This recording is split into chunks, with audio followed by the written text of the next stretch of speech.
Hi, this is Andy Hoffman of CryptoGoldCentral.com, which publishes a daily cryptocurrency blog and provides professional crypto consulting to individuals and altcoin developers alike.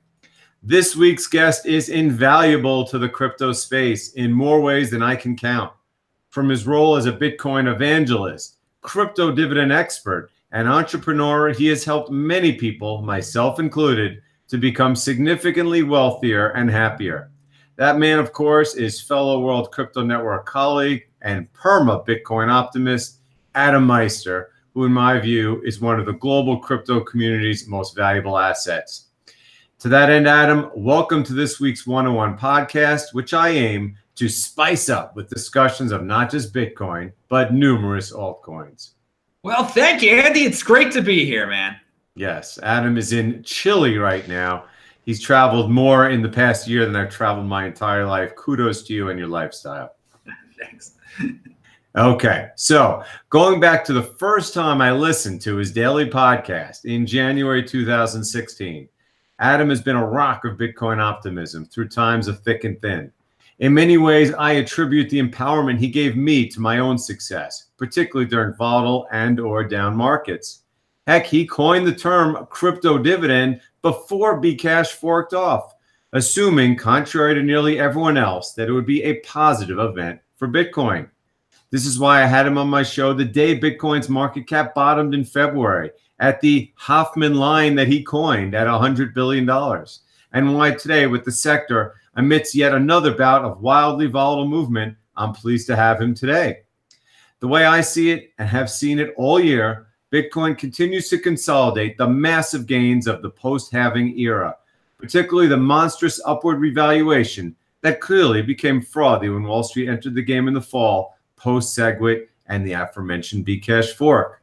Conversely, few altcoins have shown signs of a true bottom. That was before what's going on today, given how many were pump and dumps to start with. However, as you see today, that may be changing. So Adam, let's start with your views of where the overall crypto market stands today. Do you believe the Bitcoin and altcoin bear markets are over? And is it possible that one is and the other is not? Or alternatively, are correlations between Bitcoin and altcoins so strong that no matter what happens, if Bitcoin rises, they go up, and if Bitcoin goes down, they go down? I'd have to say, I mean, if Bitcoin really catches on fire in terms of fiat, because again, one Bitcoin equals one Bitcoin. That's all I care about. But yeah, if Bitcoin catches on fire in terms of fiat, it'll bring the other ones will follow. They definitely will follow, and then some of them might, go up quicker for a time period at least. But is the bear market over? I mean, that's the question. And this Hoffman line thing with Bitcoin, I mean, it seems like it is unbreakable. It seems like Hoffman line strong in terms of Bitcoin going under $100 billion value in market cap. So to that end, I think the in terms of fiat, I mean, I haven't seen anything that makes me think that it's going to go below that line. So one could interpret that, yes, the bear market is over. But again, I don't even think in that. I don't think people should worry about that type of thing. I mean, they should know that every day that passes, we're a day closer to the 2020 halving. Is Bitcoin going to be over $10,000 tomorrow? Probably not. Is it going to be in December over $10,000? I don't know. But again, if you think long term, it will be over $10,000 again. We're one day closer to it returning to $20,000. Every all-time high has been revisited. They said it will never go to 1,200 again. It went to 1,200 again. I mean, it's all cyclical. You have to have been in the space for a while to have this kind of strong hand. But that's what, I mean, I'm trying to spread the word about it. But in terms of the altcoins, yeah, I mean, here's something that's really bullish, and maybe this is affecting today's prices. I mean, Coinbase just made an announcement. I mean, they've got a whole application process now if you want your altcoin to be on Coinbase. Now, again, Coinbase hasn't added anything yet, but it looks like they've streamlined the entire process and that they're very open to adding all sorts of altcoins, more so than I had originally thought. I thought they were going to try to get only elite ones, but it seems like they're opening the door to more than just elite top tier altcoins. So, I mean, something like that, if they really start adding a lot, that could be the spark of something that could get the madness going again. So we'll see. We'll see. This could be the end of the altcoin. I mean, I don't care that much if it's the end of the altcoin bear market or not, but it very much could be. It very much could be. Well, let's see. I mean, there's so many things you said here, but let me address, because I know you think in terms of, well, I don't care about altcoins, I care about Bitcoin, but we do care. Altcoins are an important part of the ecosystem, and demand for altcoins equals demand for cryptocurrency, which means more institutions and wealthy investors enter the sector, et cetera, et cetera. Demand for altcoins, we're no longer at the time where we're worried about that. We're going to worry about flippenings. Oh no, everyone's going to think Ethereum is going to take all the money, or Bcash. No, we're past that. Everyone knows Bitcoin is Bitcoin, but more capital in the space means more capital for Bitcoin. Like, here's a question I have based on what we're talking about here. And I said, is it possible you have a Bitcoin bull market, but the altcoins are down? Is it possible? And I'm thinking, there's only one time that I can remember in the modern era, I'm not talking about way back when Bitcoin was exploding while altcoins were plunging. And that was literally the top.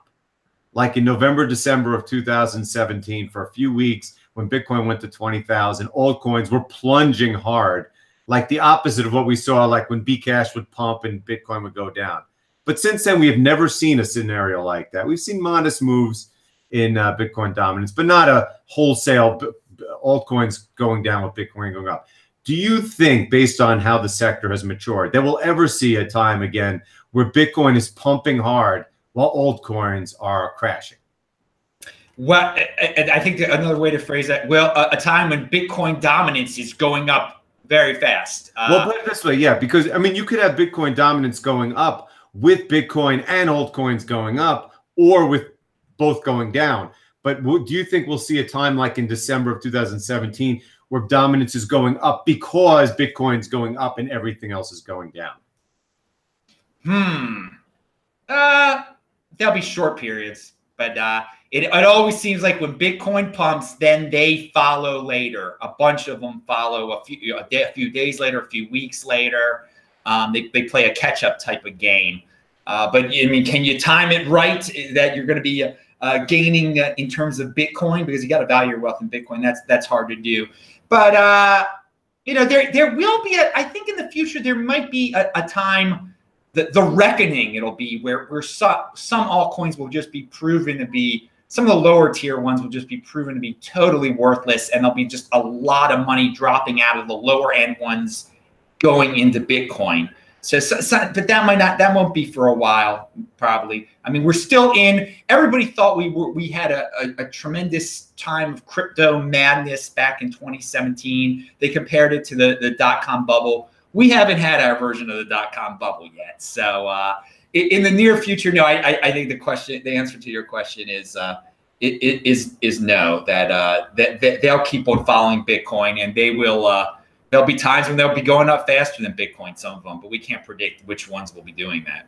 Yeah, it's funny we talk about the bubble, because actually in percentage terms, like for instance, what happened first with Bitcoin and then particularly with altcoins was equivalent to the dot-com bubble in percentage. In fact, it was probably a bigger percentage move in crypto than the entire dot-com bubble last year, but it was in small amounts. The dollar value, the dollar amounts in the dot-com bubble were huge, because at that time, the whole world was doing it, as opposed to now, where a tiny, tiny little percentage of people is mostly retail. Then a bunch of crypto hedge funds came in January 1st and pumped the alts. So we didn't have a heck of a lot of people doing it. So yes, we have not seen our dot-com bubble. We just saw an appetizer. And it will be interesting to see what happens the next time we have the next gigantic pump, like we had for Bitcoin in December 2017 and altcoins in January of 2018. But I think personally that the days of the exploding Bitcoin while, crashing altcoins are over. And some of the other things you mentioned, Coinbase. Okay. Now Coinbase has been super conservative because they could be. I mean, they were just the best place to get Bitcoin. They do credit cards and banks that links. But now they need to be more progressive because they're competing with like Goldman Sachs, with Circle, and with Bakkt that's going to be coming in November, and all the other exchanges. So yeah, I think that's super bullish because I think all of the big exchanges are going to be forced to move to a world where they accept a lot more coins and a lot more payment methods.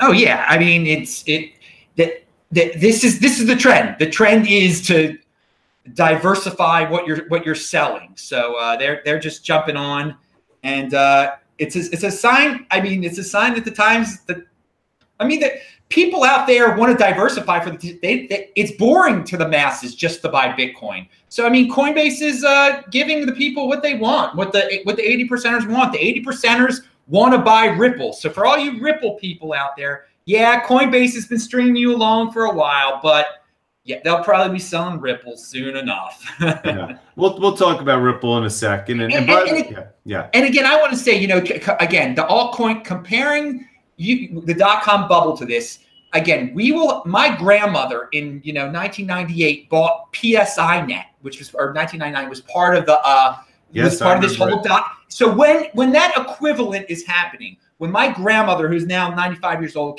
is buying Ripple on Coinbase, then you will know that we are in a .com style bubble. It will be the true crypto bubble. But we're not there yet. We're not there yet. Where everybody and their mother and grandmother is buying this stuff. Of course, your grandmother was only 75 when she was buying PSINet. If she buys Omisco at age 95, then you know that things are moving. But that will happen. See, now some of the other things we talk about, is the bear market over? Okay. And you talked about the Hoffman line, of course. Of course, it's rock solid. I mean, it's not going under. That's where the institutions came in. And again, we talk about January 1st. Okay. When I talk about the Hoffman line, I was talking about it not just on the downside, on the upside. Before Brian Kelly was on your show, I said, wait till we hit $100 billion at 6,000. That's when the price will take off. It literally took off. The second hit 6,000.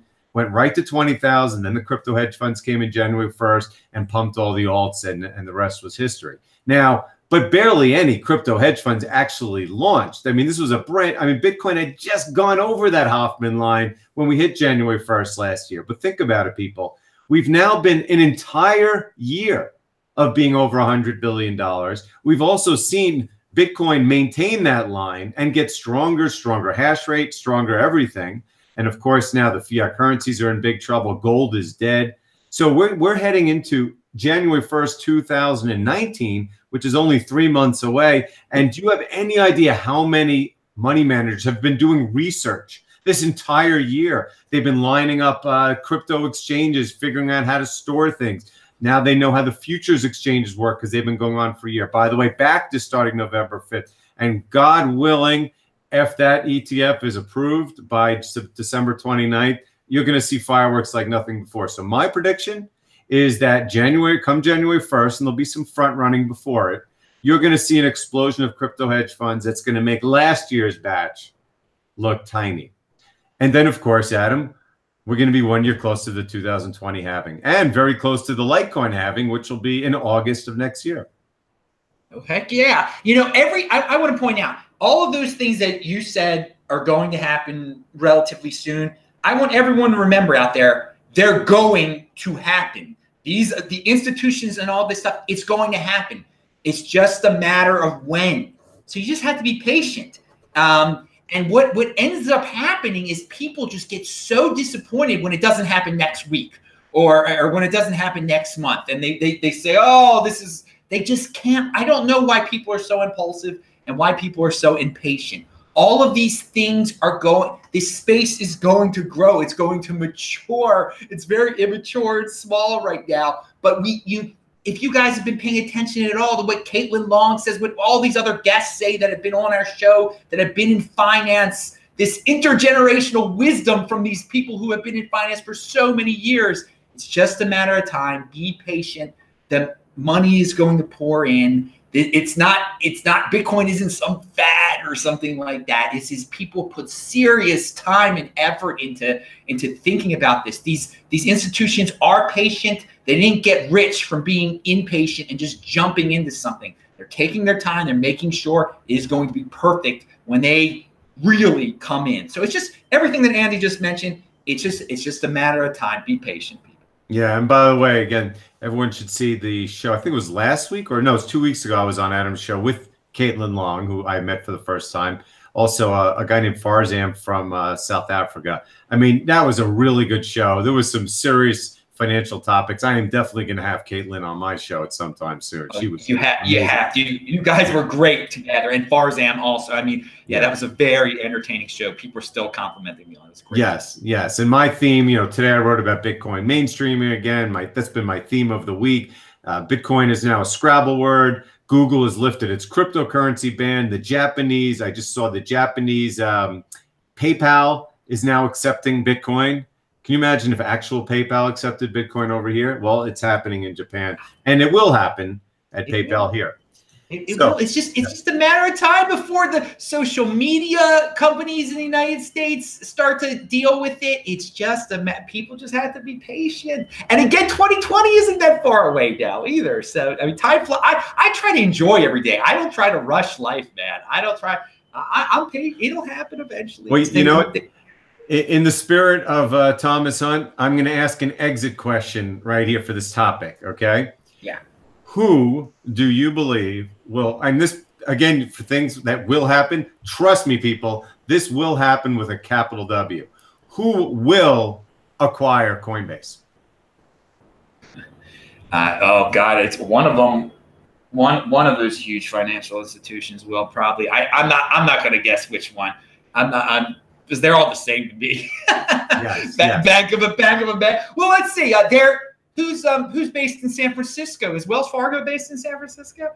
Probably, but they're a bit discredited at the moment. Probably won't be them. No, maybe one that's close to them. One that's a West Coast based. Bank of America is in California. Yes. A West Coast based one will. It doesn't matter to me. Someone will though. It'll be too lucrative. It'll be a great way just to step into the space and have a huge footprint. Yeah, okay. I don't know which one. Yeah, well, I'll go with Bank of America. I think it's going to be a big bank that realizes that one that hasn't done anything yet, like Goldman has done stuff and the others are talking about doing stuff. Someone who's like, we just got to do something. And then their board of directors will be like, yeah, I know we're worried about, we have to do the regulations. But once there's an ETF around and now there's futures, I don't think the regulation thing is going to be a big deal. And a company like Bank of America could suck up a Coinbase with chump change. They wouldn't even barely have to disclose it. So that's my pick. So next, I want to speak of again, it changes on a day. It was FUD, today it's FOMO. But the current round of FUD topics that never end in cryptocurrency, particularly during times of decline, thus relentlessly scaring off what remains of the weak hands, who, after all Bitcoin has been through, still do not get it that Bitcoin is not going anywhere. For that matter, Bitcoin now has 10 years of operational success. Yes, in January, the 10th year will be celebrated, and a record hash rate. You got the Lightning Network is going crazy. Pretty soon it's going to be ubiquitous. Offline hardware wallets are becoming ubiquitous to the point where I think the world is rapidly going to understand how to store crypto without being scared of it. But we still have our FUD for the 80%. I'm not even going to mention, you were talking about it on your show, this ridiculous Bloomberg reporting that Mt. Gox sold stuff that we already know that they sold back in May. Of course, I think the SEC's upcoming ETF decision is now a positive because people believe that they will. And we could talk about this because, the interpretation of December 29th versus February 27th, is there a Mt. Gox whale that's going to be selling, et cetera, et cetera. What do you think of is there any FUD out there that has anything in your mind that's worrisome? And I know the answer. And also, what do you think of the SEC's decision to change the date to December 29th? Well, is there any real FUD to worry about? No, because it's FUD. The issue is, though, is there FUD out there that the mainstream media will jump on? And will it freak some people out? And the answer to that is yes. And it seems like their favorite one to get confused about is the Mt. Gox FUD. And it seems like Bloomberg is one of the biggest sources of FUD out there. on one hand, you got to give them credit. They have their own crypto handle on Twitter. It's like they want to be interested in it. They want to cover it. They've gone out of all the mainstream news institutions. Are they the only one that really has like a specialty crypto focus? And I'd say Forbes blows. Forbes does too. Okay, Forbes does too. But sometimes what Forbes' issue is they like to hype ICOs. I mean, they like to they confuse people by like making it seem like Bitcoin and ICOs are the same thing, and that they're on the same level. And they should be. You know what's funny about Forbes, Adam? And I was just on only a few weeks ago on one of my shows. I was saying, man, what's with them? They put out tons of stories, and half of them are horribly negative, and half are positive. And we kind of concluded that they just want the clicks. But now it seems like everything they say is positive, like they've got rid of their FUD. Well, I think Forbes also, sometimes they let guest commentators write for them. I think they have some people that are full-time and then some people that are occasional, and that might be why the tone kind of alters. But I mean, their main person over there is that Laura Shin. I mean, I know they have this guy Billy Bambra also, who's always positive. I mean, okay, well, yeah, Shin confuses and conflates a Bitcoin and ICOs and stuff, and is into like the social justice aspect of the, I mean, which doesn't even exist in cryptocurrency. I mean, so she's a very mainstream style writer, writing about something that is at the time not very mainstream, and she puts quite a mainstream spin on it sometimes in terms of the whole cryptocurrency space. But anyway, going back at Bloomberg, yeah, they jump on this. They seem to love to jump on the FUD, and they've got a great hand. They're crypto on Twitter. I mean, so they make it seem very legitimate. Everything they say appears very legitimate to the mainstream. So that will just make, unfortunately, it's people should take personal responsibility and do their own research, but people don't have the time. So they see Bloomberg fudding. It's going to prevent some people from getting into the space as soon as they should have. And I think people will regret, like, oh, I was listening to Bloomberg all this time and I could have gotten in early. Oh well. But so yeah, but no, there is no FUD to worry about in terms of the SEC. Yeah, I mean, let me back up with the SEC. Let me back up with the SEC, because again, everyone knows that they had their deadline in August, and we said, of course, they're going to delay it. And when they delayed it to September, then the price plunged, and it became a whole thing. And we in our land were like, well, of course they're going to delay it, and who cares anyway? But it was kind of like a big negative thing. But they delayed it till September 30th. So while the space was kind of in limbo, kind of forgetting about it, it was getting closer. And a lot of people think, well, they'll just delay it till February, 27, because that's the drop dead date. So when they actually just changed it to December 29th, the price actually surged, because I think people looked at it as, well, they actually are sensing that there's an urgency to get this done. And it made people believe, like myself, that the odds of it being approved are vastly higher. Is that your take, or you just think that the market price really was just discounting and it's just kind of doing its own thing? Well, I think anytime they say anything or alter the date a little bit, the price, there are speculators out there that just buy or sell because they know everyone else will follow and that they can make a profit off of any news story. I mean, because people, there's so much confusion in the space. People will just go with the flow, like, oh, it's going up now, so I'll buy in. So speculators know to just play on news stories. So there's an excuse. But will they? My question is, are they really going to make that decision? They can still delay it again.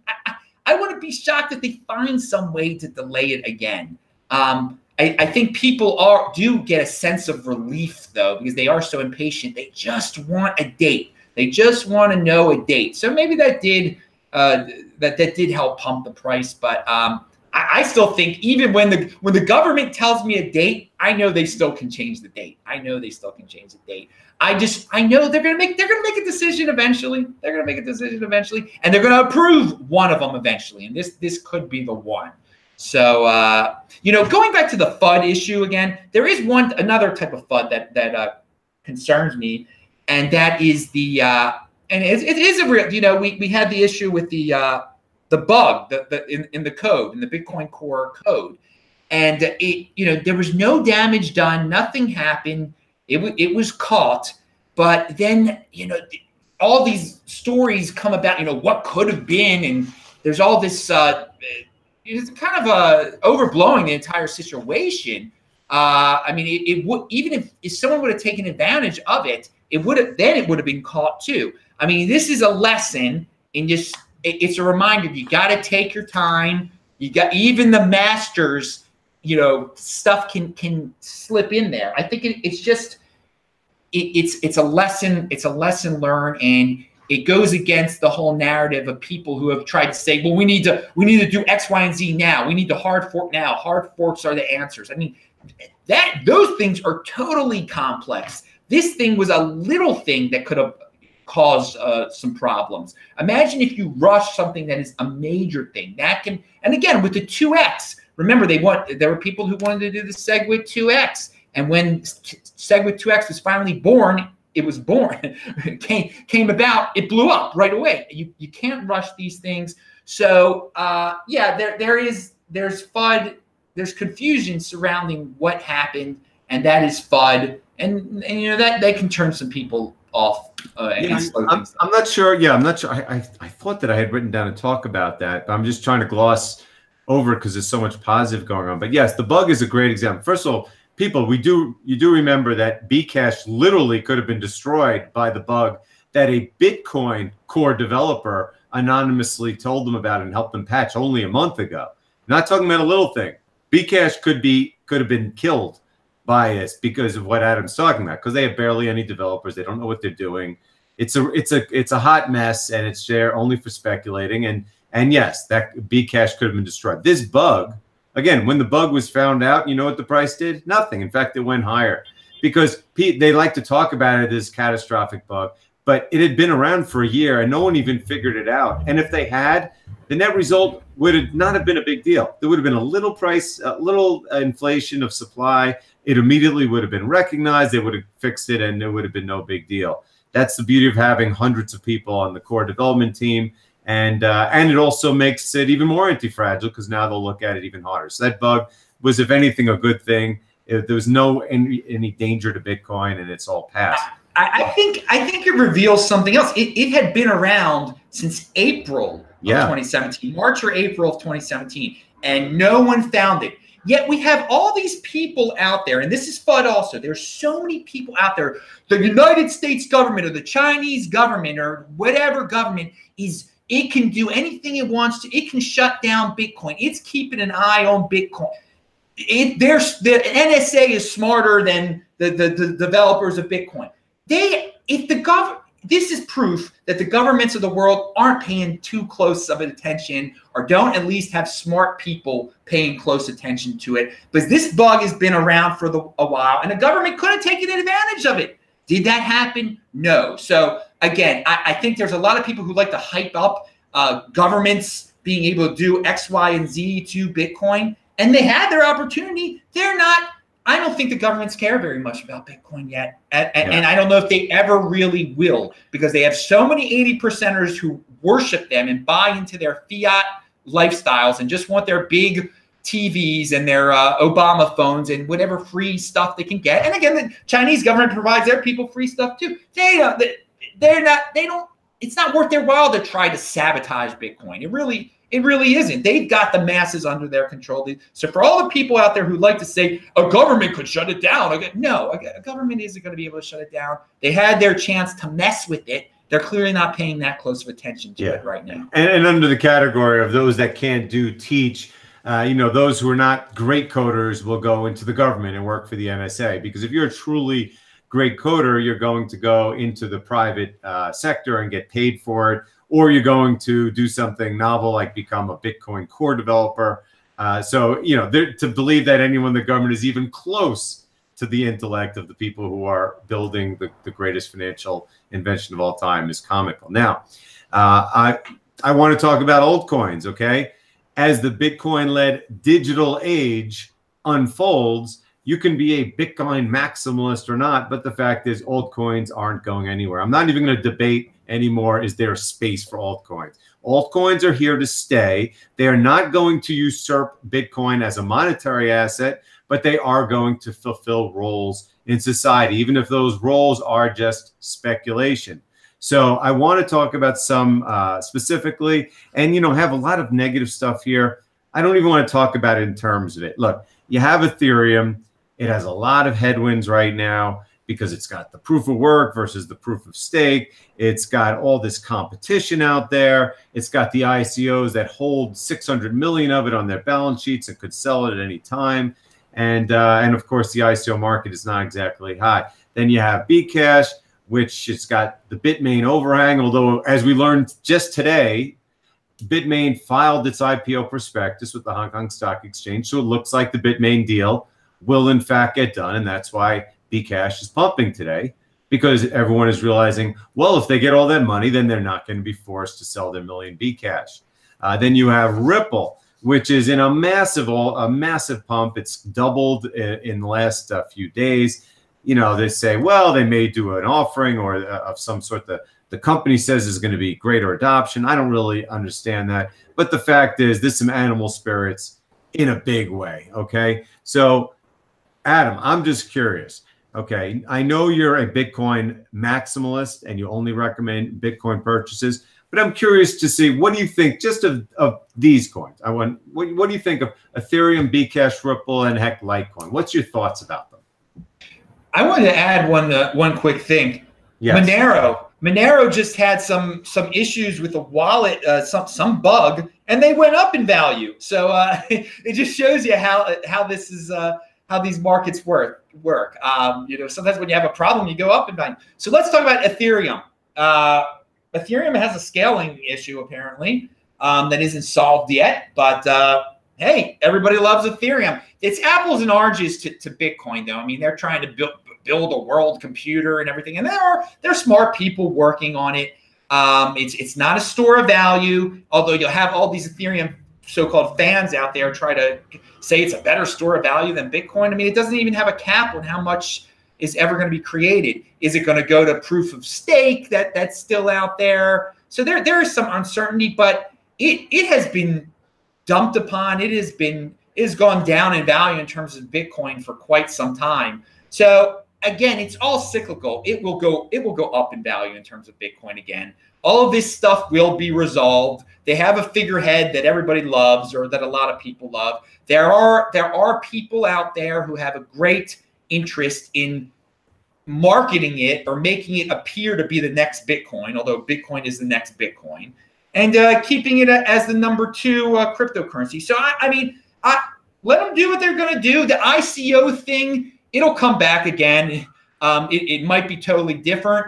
We could have never predicted the ICO phenomenon built on Ethereum back in the day. So I wouldn't be surprised if something in the relatively near future, something that we can't, even imagine right now, is built on top of Ethereum that the masses all get into and start buying up. And I'm not talking about like some CryptoKitties thing. I'm talking about something somewhat useful like ICOs, because ICOs, in a sense, it let the regular person out there have their own initial public offering, but with cryptos. And again, most of it was scammy stuff, but again, the concept is interesting, and it will evolve. So yeah, Ethereum isn't going anywhere. It will be around for quite some time. Litecoin. I mean, they had their event in San Francisco. They got a big fan base. They got a big community. Again, it's, when the atomic swaps start to happen, I think that's the first ones that are going to get a lot of notoriety, the ones that are going to be the easiest maybe at first, will be between Bitcoin and Litecoin, because it seems like when you talk about atomic swaps, those are the people who are talking about it most. Litecoin people, Litecoin developers, Bitcoin developers. I think that'll probably pump it and make it seem useful. Again, it is just Bitcoin, and it is, you can test things on there before you test it on Bitcoin. How valuable is it as a test net for Bitcoin? I don't know. But again, it's got a strong community. One of the key things to being a top tier altcoin is getting on all of these mainstream the media's radar, and the mainstream like Coinbase's radar, that where you can sell exchanges. I couldn't think of the word exchange. Mainstream exchanges radar. They market themselves in quite a. They're quite mainstream, so they'll stick around. Now let's go to Bcash. Obviously, Bcash has the name that I don't say has the Bitcoin name in it, so that's always going to help them out. And they'll always have some people that'll be able to say, "Hey, we're the next Bitcoin," or "We are Bitcoin." And then there's the whole Asian market, and I think they're thought of differently in Asia. And yeah, if their initial public offering, Bitmain basically is Bcash. If their initial public offering goes through successfully, yeah, they'll never have to sell their Bcash, and so that'll make people even more because the price started going down when people started realizing, wait a second, there's such a huge holder of Bcash. They sold all their Bitcoin. They're going to need to sell their Bcash one day. But now it doesn't look like that's happening. I haven't heard about the Craig Wright or Fake Satoshi, whatever you want to call him, was talking about forking off Bcash. What's it, in November? I haven't heard much talk about that lately. I guess I haven't been paying attention. I think if it happens, that'll help them also temporarily, and then they'll have to determine which one's the real Bcash. I think it will actually help. Just like in the old days when Bitcoin, when Bcash forked from Bitcoin, the total value of the two coins was more than just Bitcoin was for a while at least, and that could happen again for Bcash forking. I think Bcash will fork. I have a feeling that it won't fork. I think, to me, that was one of the things, the result of a massive bear market where everyone starts fighting with each other, the price is going down, and you got the Bitmain thing. And so he's like, well, let's create another one that's immune to the Bitmain thing, and I hate you all. And then the next thing you know, Bitmain does its IPO and Bcash price is soaring, and everyone just forgets about it. And I don't think this fake Satoshi seems to have quite an ego, and yeah. Well, I mean, if it happens in a bull market, like, okay, then it's a crypto dividend. No one will care.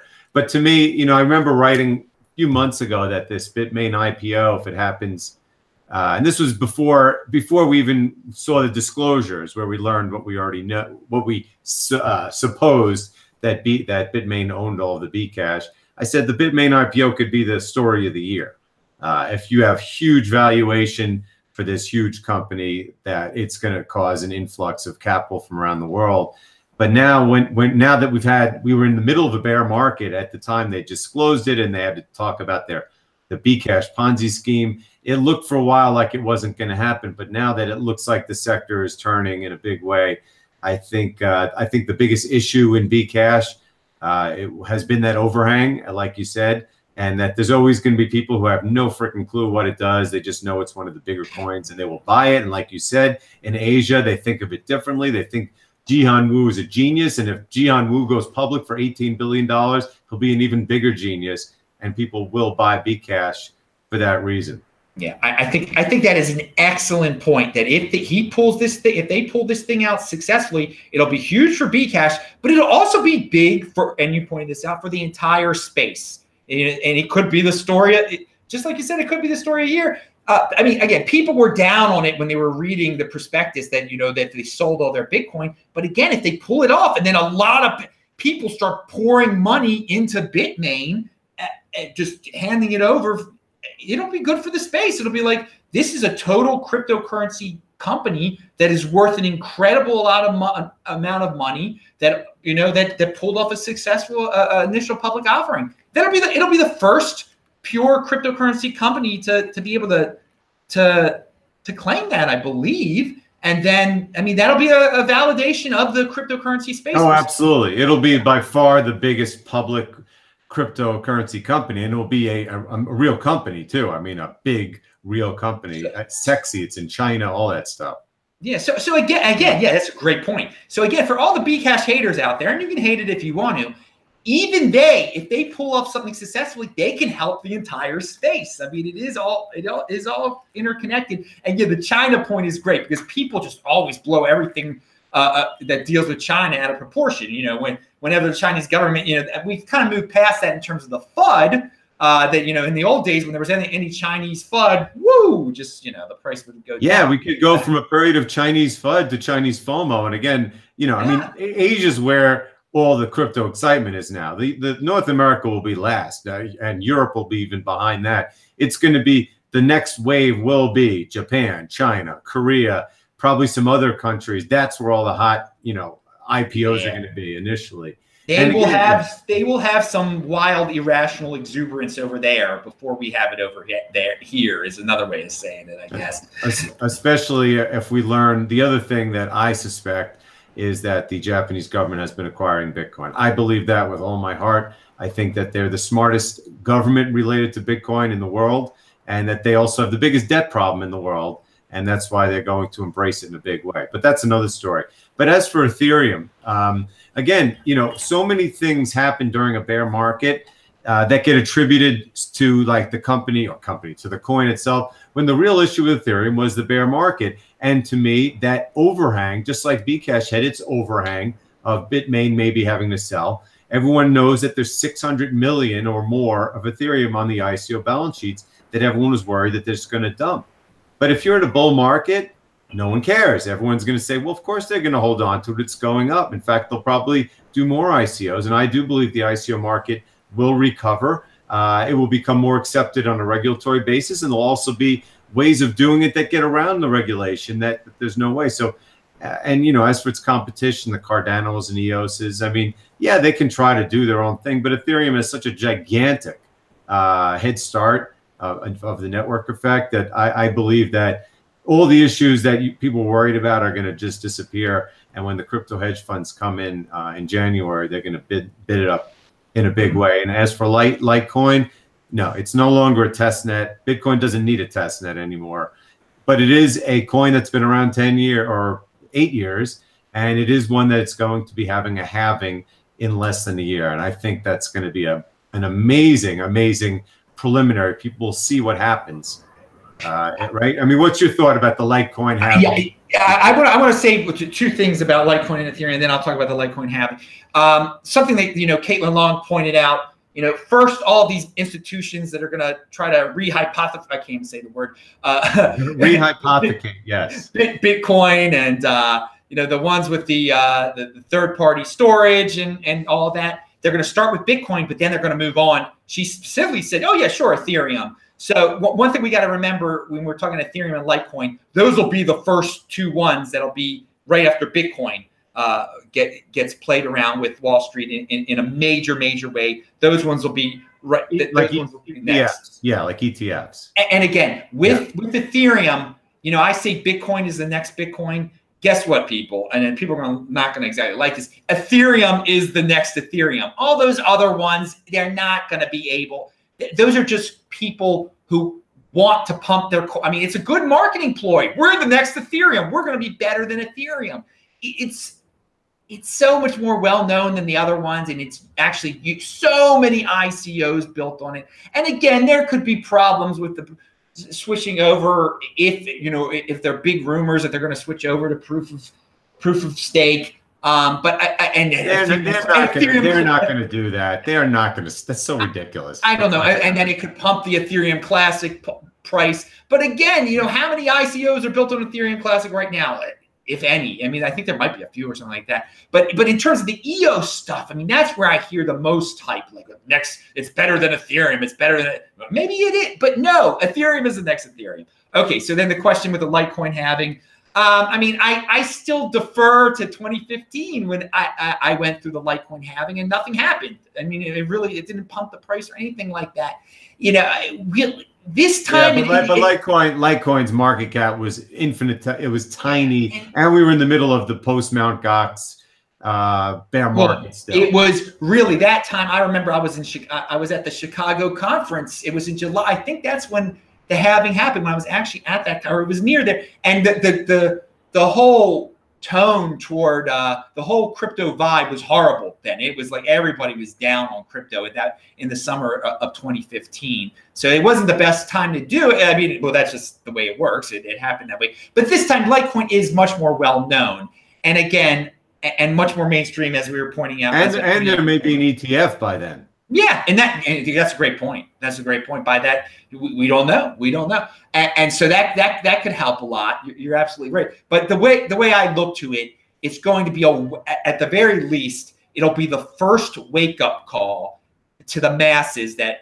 what's this halving thing? Oh, Bitcoin's going to have one of these things also. Oh, there's going to be less new Litecoin produced. Oh, there's going to be less Bitcoin produced in May in 2020 in only a few months. So I think it'll be great in terms of a wake up call to the masses, and it might start triggering the mainstream articles about the Bitcoin halving. But definitely when it turns 2020, January 2020 comes along, I'm sure we'll start to hear it right then, like the mainstream people like Forbes and Bloomberg will be like, what to look forward to in crypto in 2020? The Bitcoin halving's coming. And that'll start up the halving hype. And again, I had a hashtag back in 2016, halving hype, because I wanted everybody to hype the Bitcoin halving. Because hardly anyone knew it was happening yet. Yeah. The halving hype for the July 2016 didn't really start until May, but Bitcoin was not really. It was a very small thing. I'm on record. I'm telling you, it will be discounted well before January of 2020. Because it's in May. I mean, in the fall, it will start. And I'm also going to say, I just said before, Litecoin's not a test net for Bitcoin. Take it back. For the halving, it is, because it's going to pump huge and hard at the time of its halving in the summer. And people are going to go, that's next for Bitcoin. Like you said, even the Bcash halving, which will be slightly before the Bitcoin halving. It will be. And that will be that's something we should talk about also. And a lot of people don't talk about it. And I finally found out the date it's going to be. I forgot now. It's like a month and a half beforehand at this point. Right? Yeah. So, I mean, it will be interesting to see what happens with the Bcash halving and what that will do to the Bitcoin price. If that will be the final wake up call, or maybe it'll spook people out, I don't know. Because last halving there was no Bcash. There was that aspect was not there. So it will be interesting to see how what role that plays. I really can't predict. I think it'll help hype it up, but who knows? I'm positive. Yeah, well, by that time we'll have already seen the Litecoin halving impact, and the hype for the Bitcoin halving will be so big that the Bcash one will be kind of just stuck in the middle of it all. Okay, I have three topics I want to address. So in the cause of time, I'm not going to say what are your thoughts on Ripple. I'm just going to say for the record that don't be surprised if Ripple is a monster gainer next year. And don't be surprised if in a world where crypto has a huge impact and starts to take over a lot of legacy functions, if Ripple actually does something useful. It doesn't mean it's going to be money, because it has unlimited supply and it's centralized. But do not be surprised if it actually does something in the real world and becomes a lot more valuable in a crypto-centric world. But that's another story for another day. Now, next, I want to talk about a coin that is near and dear to both of our hearts, Adam, which is Steem, as it has provided us a steady stream of free crypto for a long time now that we've had the option of either holding or converting to Bitcoin. And again, I have to thank Adam, because the reason I got into Steem in the first place was because of him, like so many other things in this space. Now, since Google started demonetizing and ultimately censoring YouTube last year, with this year's Alex Jones ban being a prime example, it has become increasingly obvious that the opportunity exists for a decentralized cryptocurrency platform to establish itself as a major player in the space. In fact, I believe in Steem so strongly, I actually made a small investment in it last month, representing the second altcoin I've ever invested in. The first was Litecoin in early 2017, but I sold that for Bitcoin as soon as SegWit went through. Adam, what's your view of the outlook for Steem at the content platform and Steem, the cryptocurrency investment, both absolutely and relative to Bitcoin? Well, I think Steem at the content platform, it's got to make it a little easier for newcomers to use it. The user interface. The fork, right? That's the new fork. That's what the fork is doing. So they say the user interface has got to be improved, but obviously just the explanation of what it is. I don't think they haven't done the best job of reaching out to these content creators who are desperate. But I think if the user interface, the user experience becomes easier and just it flows a little better, and they really reach out, it could be big. There needs to be an alternative for people who are addicted to YouTube and Facebook and all of this. It could be the one. It could be the one. And people have to. It has to be. People have to have an easy way of understanding. Like, I'm going to earn this thing called Steem, and I can turn it into Bitcoin, or it has value. Right? Like they've got to understand that it's similar to earning dollars on YouTube. I don't think a lot of people even can grasp that yet. So there's got to be, maybe there's got to be a better FAQ, better fact on Steem it. But in terms of, again, if Steem it, if some major people go over to Steem it, then yeah, the Steem that powers it, the cryptocurrency behind Steem it will go up in value, because a lot more people will. Because right now, a lot of people in the mainstream, they haven't heard of Steem it. They know YouTube, of course. They know Facebook, but they don't know Steem it. So if Steem it really were to pick up in name recognition amongst the masses, of course the Steem would go up, the cryptocurrency behind it. But again, I just keep earning it by posting my videos there. And I keep getting it for free. So yeah, I hope it does go up in value. I hope it doesn't. And it very much could, under the correct circumstances, if people in the mainstream start to consider it a legitimate alternative to YouTube. Yeah, we'll put it this way: what Bitcoin is to dollars, Steem it is to YouTube. I mean, we're talking about, it's a decentralized revolution.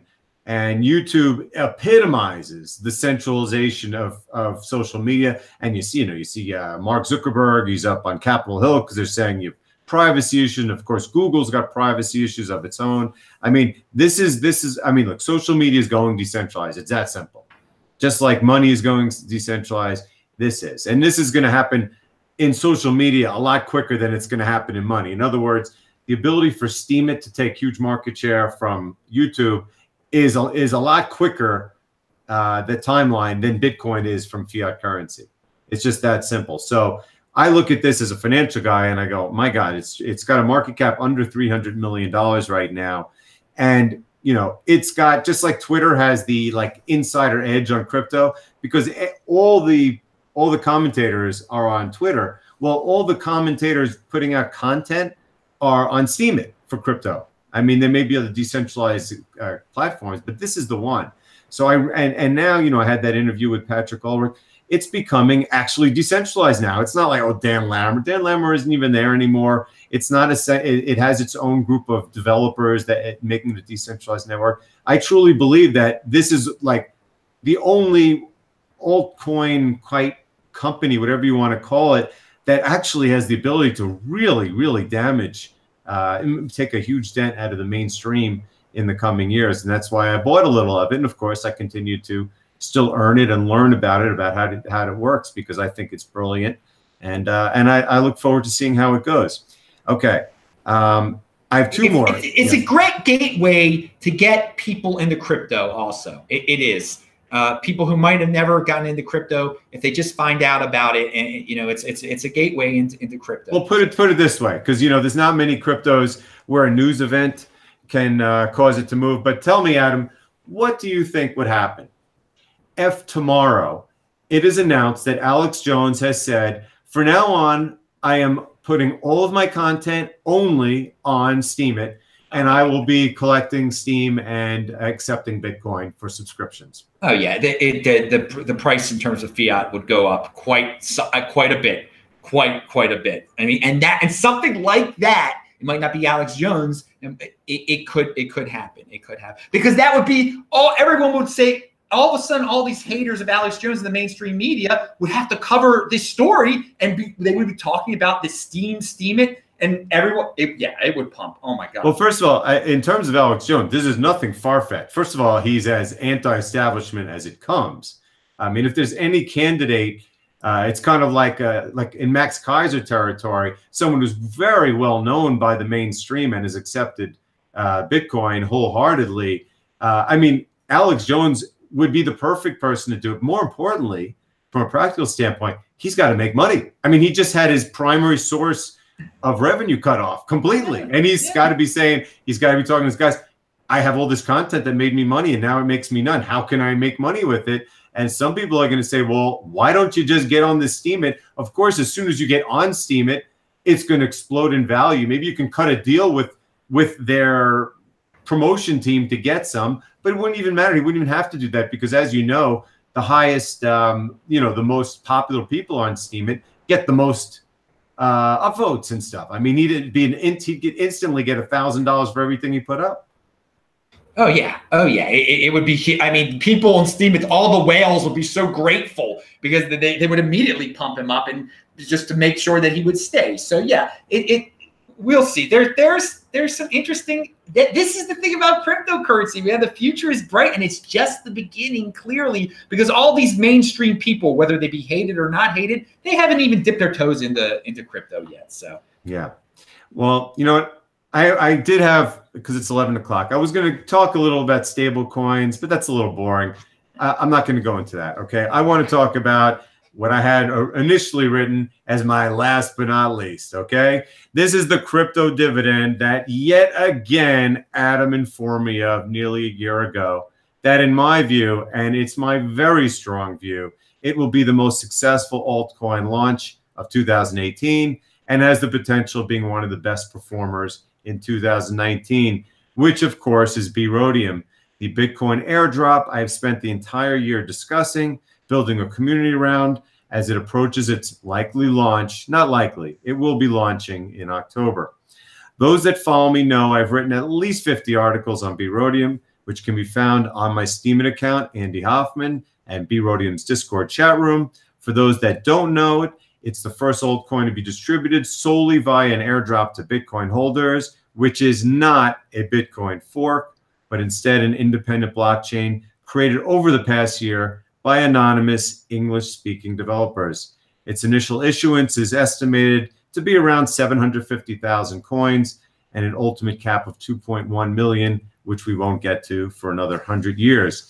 Adam, you have been one of the few voices in the Bitcoin community championing Berodium. So I'd love to hear your views now that we're mere weeks from its scheduled launch. All right. I mean, the key thing here is just they got to get the marketing going hardcore. I mean, everyone's got to have to hear about it for it to be successful. And they got to have those exchanges lined up. They have an exchange lined up. They will be trading on an exchange. When I say the launch, they will be launching their mainnet, imminently, but that's just to get the mainnet online, kind of like when Be Private launched. But when I say the launch, I mean they are launching on a exchange. Well, that is key because as we've seen in the past with some of these crypto dividends, they're not on an exchange, they're waiting on an exchange. That is huge to have that lined up. And again, they just got to get the marketing out there, just spread the word that whether you be a 20%er in the space or an 80%er in the space, you have heard of it. Hopefully, just keep on building up the market. That's my recommendation. That's the key. Make it a huge news story in the crypto space, and people will, they'll buy it there, or they'll sell it, and there'll be movement on it definitely. But I'm glad to hear that they do have this being on a big, and I hope it's a big one, big exchange. Having the exchange lined up is obviously something that a lot of coins did not have in the past, and they paid a heavy price for it. So that sounds positive. Yeah, well, and you had mentioned Unobtainium in the past, which is a similar situation of a coin that's a store of value coin that has a limited supply. The problem is, as you're mentioning here, no one knows it exists. And so that's the thing. They have like a little teeny tight community. Berodium's I think Berodium definitely has a community around it of people who are enthusiastic. You see in the chat right now, all of a sudden people are going, Berodium. But again, have that strong, big community. Just have a built up already. So we'll see. Well, that's the whole point, right? Because unlike Unobtainium, Berodium was an airdrop to Bitcoin holders. Unobtainium holders had to buy it, but the people who have Berodium got it for free. So they are less incented to sell. And by the way, because of the way it was done at a 10-to-1 ratio, you know, the vast majority of the holders, and again, it's just 700 something thousand coins, are big Bitcoin holders that have no need or reason to sell. So it's going to be extremely tightly held. And when you talk about marketing, well, you've had me marketing it the whole year. You've had you marketing it, and there's several other people. I don't even know if they're in the bounty program. I mean, the old bounty program, but there's some really good guys. You have this Bitcoin to the moon. You have Nabi, who's been on, I think it was Nabi. He's been on my show. Yeah. I mean, there are people, and of course, there's going to be a lot more attention paid to it once it actually launches. And so, you know, I look at it from a valuation standpoint. It's easy. People get mixed up. They talk about, well, Bitcoin, you know, you can't do it versus Bitcoin, or, you know, yeah, of course you can. It's going to be price versus Bitcoin. The problem is, though, that it has only 700,000 shares, you know, versus 17 million. That's not a problem. They got to go with that scarcity thing. Just informing people how important that is. Make people like the term a collectible coin. Make it seem like that, I guess. I mean, I understand the importance of scarcity. You know, be it, you know, 21 million Bitcoin or whatever. You know, that is just something to get out there. It is the scarcity crypto dividend. Yeah, I call it the Warren Buffett, the Berkshire Hathaway of because it's going to be a high priced coin. It's going to be in the hundreds of dollars. It'll be one of the highest priced coins. Oh no, it will. I mean, there's a big prediction there. Yeah, no, but it's not. If it was $100, I mean, you know, it would be a tiny little coin. It's going to be several $100s. In fact, here's what I think it should be. It should be valued at least as much as B Gold. It's just that simple. B Gold is a clone of Bitcoin that has 17 million shares outstanding, that has had hacks, that has a very not tightly held shareholder base. Pretty much everyone who's got it has sold it. It doesn't do anything.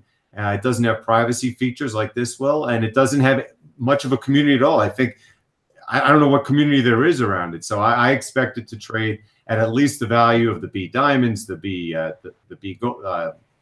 golds, and we'll see what happens from there. I'm really excited about it because I think it's you know, I think it's time that the altcoin market, as it's turning around, is going to have like something new to look at. And, you know, it's the perfectly timed coin. That's how I look at it. It will be. I'm very interested to see how it all turns out, since it was an airdrop. And if it is successful, as you say, there'll probably be a lot more airdrops. It could usher in a new crypto dividend airdrop era. Who knows? Absolutely, Adam. I mean, we've talked about this before. You know, the whole point is that the forks failed. It failed, well, one, because when you fork off Bitcoin, the stigma is, well, you're a Bitcoin copy. And of course, then there's the issue of splitting it and storing it, as opposed to an airdrop where you don't have to risk anything. You just get it for free.